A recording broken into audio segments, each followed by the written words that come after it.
Ever wondered how to cook a perfect gumbo? Welcome, dear friends, to the world of Cajun cuisine, where flavor is king and no dish reigns supreme like the beloved gumbo. This hearty, warming soup is a testament to the rich cultural melting pot that is Louisiana, bringing together culinary influences from all over the world in one delicious bowl. There's a gumbo for every palate, be it the hearty chicken and sausage gumbo, the delicate seafood gumbo, or the earthy okra gumbo. Each variant, while unique in its own way, is a celebration of the region's abundant produce and love for good food. What makes gumbo truly special, though, is its ability to bring people together. It's not just a dish, but a social event, a gathering around the stove that turns into a gathering around the table. So stay tuned to discover how to create a mouth-watering gumbo from scratch. Gumbo, the heart and soul of Cajun cuisine, is a versatile dish that can be tailored to your taste. A true representation of Southern comfort, gumbo is a hearty stew that's packed full of flavor and character. At its core, gumbo is made up of three key components. The first is the roux, a mixture of flour and fat cooked together to create a thickening agent. The roux is really the foundation of your gumbo. It adds depth and richness to the dish. The darker the roux, the deeper the flavor. It's a delicate balance, though, as a roux that's cooked too long can become bitter. The second crucial component is what we in Cajun cooking call the Holy Trinity. This is a combination of bell peppers, onions, and celery, finely chopped and sautéed until they're soft and aromatic. This triumvirate of veggies forms the backbone of flavor in your gumbo, giving it a savory, earthy base that complements the other ingredients perfectly. And now let's talk about proteins. Gumbo is a wonderfully flexible dish that can be adapted to suit your preferences. You can use chicken and sausage for a classic hearty gumbo, or mix in a variety of seafood like shrimp and crab for a coastal twist. And then there's okra, a staple in many gumbo recipes. This versatile vegetable not only adds a unique flavor, but also helps thicken the stew with its natural gel-like substance.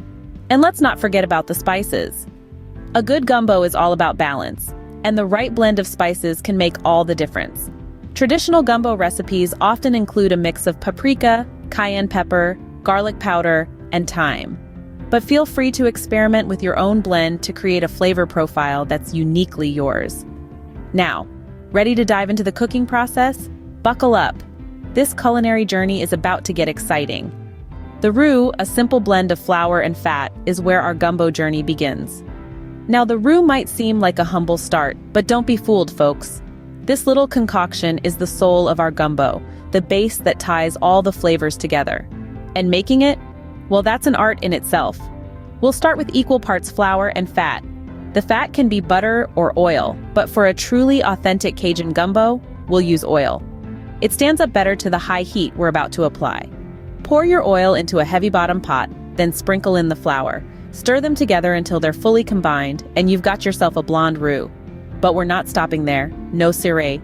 We're aiming for a deep, chocolate brown roux that'll give our gumbo a rich, robust flavor. Now, the key to a good roux is patience and constant stirring. You can't rush this process, folks.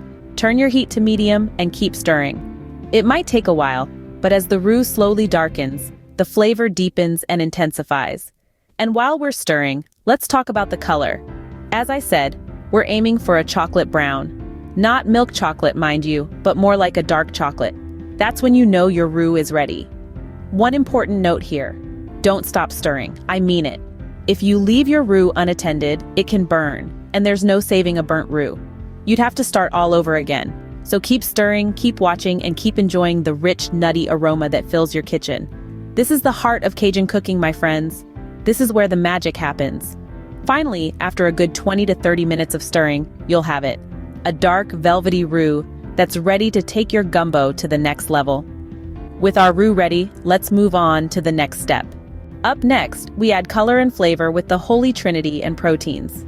Now, if you're wondering what the Holy Trinity is in the context of Cajun cuisine, it's a flavorful combination of onions, bell peppers, and celery. This trio forms the backbone of flavor for many dishes in the Cajun kitchen, including our gumbo. To start, we'll sauté these vegetables over medium heat until they soften. This process, called sweating, gently coaxes out the flavors without browning the veggies. As they soften, they'll release their delicious juices, which will blend beautifully with the roux we've just prepared in the previous scene. Next, we introduce our proteins. The order in which we add these is important. If we're using chicken and sausage, we'll add the chicken first. Why, you ask? Chicken takes a bit longer to cook than sausage, and we want to ensure it's cooked thoroughly. We'll sauté the chicken until it's golden brown on all sides, and then set it aside. Now it's time for the sausage. We'll cook the sausage in the same pot, absorbing all that flavor left behind by the chicken. Once the sausage is browned, we'll remove it from the pot and set it aside with the chicken. If we're using seafood, this is the time to add it. We'll cook it just until it's done, and then remove it from the pot too. We'll add it back to the gumbo near the end of the cooking process to prevent it from overcooking. And let's not forget about the okra. We'll sauté it separately until it loses its sliminess. This will lend a wonderful thickness and texture to our gumbo. By layering our ingredients in this way, we're building a depth of flavor that makes gumbo so special. Each ingredient contributes its unique flavor, creating a symphony of tastes in every spoonful. Our gumbo's base is shaping up nicely, isn't it?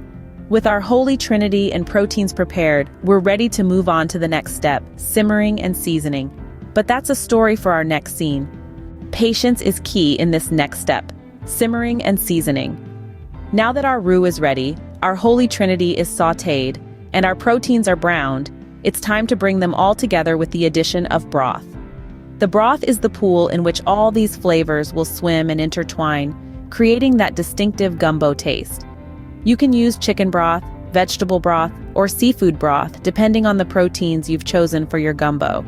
Pour in the broth slowly, stirring it in with all the other ingredients, making sure it blends well with the roux.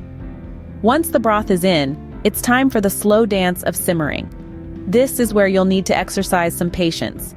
Cover your pot and let your gumbo simmer for about an hour. This slow cooking process allows the flavors to develop, deepen, and meld together. It's during this simmering stage that your gumbo starts to transform from a collection of individual ingredients into a delightfully cohesive dish. While your gumbo is simmering, let's talk about seasoning. Seasoning is like the conductor of this flavorful orchestra. It brings out the best in all the ingredients and helps them harmonize. You'll want to use traditional Cajun seasonings like cayenne pepper, paprika, and thyme.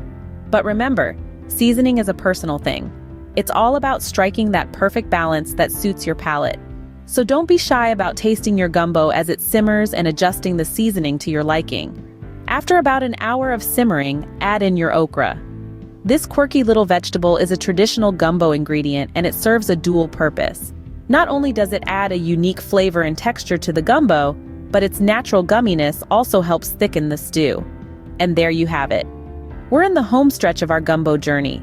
The aroma filling your kitchen should be nothing short of intoxicating by now.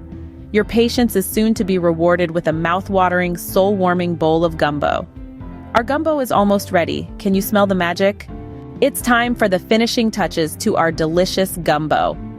Now here's where you can add a bit of personal flair to your gumbo. Some folks love to add okra at this point.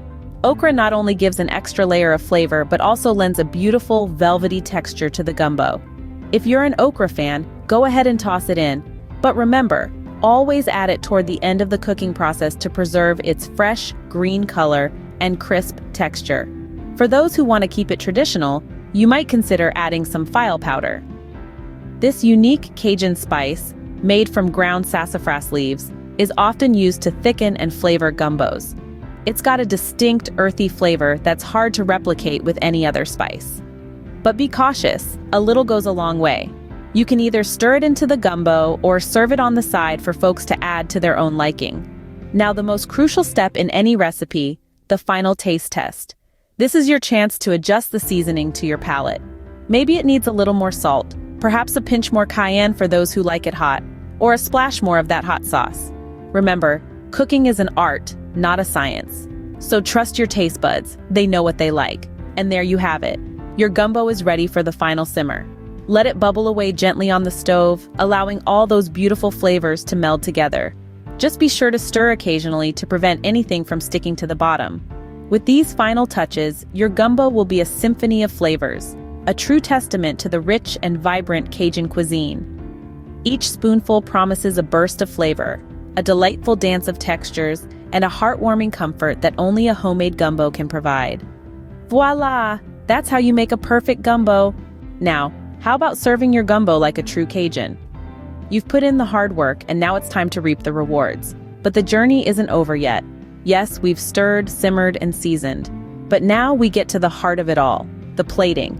And in true Cajun style, we've got a couple of special tricks up our sleeves. First off, the gumbo itself. You've got your bowl, steaming hot, filled with the rich, savory gumbo you've just spent hours perfecting. But what's this? A scoop of white, fluffy rice right in the middle. That's right, folks. Gumbo is traditionally served over a bed of rice. The rice soaks up all that delicious broth, ensuring each spoonful is a burst of flavor. Plus, it's a great way to add a bit of bulk to your meal, making it even more satisfying. Now, let's talk sides. If there's one thing that Cajuns love just as much as their gumbo, it's potato salad. Creamy, tangy, and just a bit mustardy. This humble salad is the perfect companion to your gumbo. The cool, creamy potatoes contrast wonderfully with the hot, spicy gumbo, creating a symphony of flavor in your mouth. And don't be surprised if you see some folks dropping a spoonful of potato salad right into their gumbo. It's a thing, a delicious, delicious thing. You might also want to serve your gumbo with some crusty French bread, perfect for mopping up the last bits of broth from your bowl. And of course, don't forget a bottle of hot sauce on the table for those who like it extra spicy. So go ahead, plate up your gumbo, add a scoop of rice, a side of potato salad, and maybe a slice or two of bread. Pour a drink, dig in, and savor the fruits of your labor. You've earned it. And there you have it, a complete Cajun meal to impress your guests with.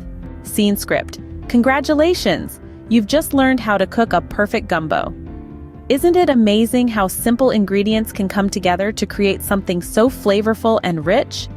We've journeyed through the process together, starting with the base of any good gumbo, the roux. Remember, patience is key in achieving that deep, nutty flavor. Don't rush it, and you'll be rewarded with a roux that forms the backbone of your gumbo.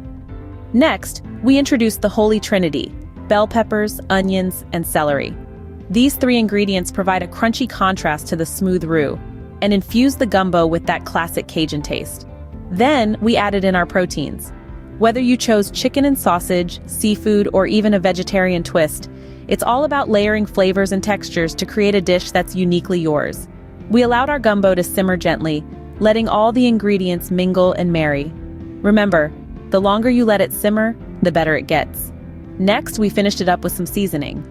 The right spices can elevate your gumbo from good to great, so don't be shy when it comes to adding a little heat. And finally, we served it up. Whether you chose to pair your gumbo with rice or potato salad, or even a slice of crusty bread, remember that the best gumbo is the one that makes you happy. Now that you've mastered the basics, I encourage you to experiment. Add in your favorite ingredients, switch up the spices, make this gumbo your own. After all, cooking is all about creativity and personal expression. Remember, the joy of cooking lies not just in the eating, but in the process itself. So get out there and start cooking. Let your kitchen be your canvas, and let the flavors of Cajun cuisine be your palette. If you enjoyed this video, please give it a thumbs up and subscribe to our channel for more delicious recipes. Happy cooking!